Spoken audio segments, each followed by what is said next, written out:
সম্মানিত ভিউয়ার্স, দেখুন এখানে একটা লো কমার্ড সেটিং করার জন্য একটা শর্ট ট্যাপ সেটিংয়ের জন্য আঠা লাগানো হচ্ছে। আঠা লাগানোর পরে এটা এখন এখানে স্থাপন করা হবে। স্থাপন করে বাইরের শর্ট এলবোটা ফিটিং করছি। ফিটিং পুরোপুরিটা দেখবেন। ফিটিংয়ের শেষ না দেখলে কিন্তু কিছুই বুঝতে পারবেন না যে পুরা সেটিংয়ের নিয়মটা কীভাবে বা কেমনে করতে হয়। দেখলেই কিন্তু বুঝতে পারবেন। এটা আঠা দিয়ে এখন এর ভিতরে আমি একটু আগুন লাগিয়ে নিব। এই যে আগুন লাগিয়ে নিলাম। এর সুবিধা হচ্ছে একটু নরম হয়ে গেলে আমার লো কমারটা এর ভিতরে সুন্দরভাবে সেটিং হবে, ভালোভাবে বসবে। এই বসাই দেওয়া হয়ে গেল। এরপরে এটাকে সেটিং করা হবে পিছনের ফ্ল্যাশে। এটার কি এভাবে কাটা হলো কেন, অবশ্যই আপনারা কমেন্টে জানাবেন যে এভাবে কেন কাটলাম এবং এখানে কেন টেপ প্যাচ আছে। এটা আপনাদের জানা থাকলে অবশ্যই কমেন্টে জানাবেন, ঠিক আছে?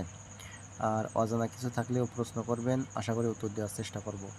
এবার দেখুন ক্লিয়ার কতটুকু রাখতে হয়। এখানে ওয়ালের গা থেকে এখানে রাখার নিয়ম হচ্ছে সর্বনিম্ন 3 ইঞ্চি। হ্যাঁ, এই যে 1 2 3 ইঞ্চি পরিমাণ ক্লিয়ার রাখছি পাইপের মাঝখান থেকে, ঠিক আছে? আর এই সাইডের যে মাপটা এটা হচ্ছে জায়গা অনুযায়ী। যদি আপনার টয়লেটের ওয়াশরুমের যদি জায়গা একটু বেশি থাকে সেক্ষেত্রে কেউ 9 ইঞ্চি কেউ 6 ইঞ্চি এরকম রাখা হয়। যাক, এটা কোনো ব্যাপারই না। এটা এখন সেটিং করে দেওয়া হয়ে গেল। ঢালাইও দেওয়া কমপ্লিট করে ফেলছি আল্লাহর রহমতে। কেমন হলো অবশ্যই কমেন্টে জানাবেন। এই ভিতর পাশটা দেখাচ্ছি। এটা হচ্ছে গোসলের জায়গা। এই গোসলের জায়গা সহ ভিতরে সব কিছু দেখানো হলো। আর এটা হচ্ছে ওয়াশরুম। এবার আমরা বাইরে চলে আসলাম।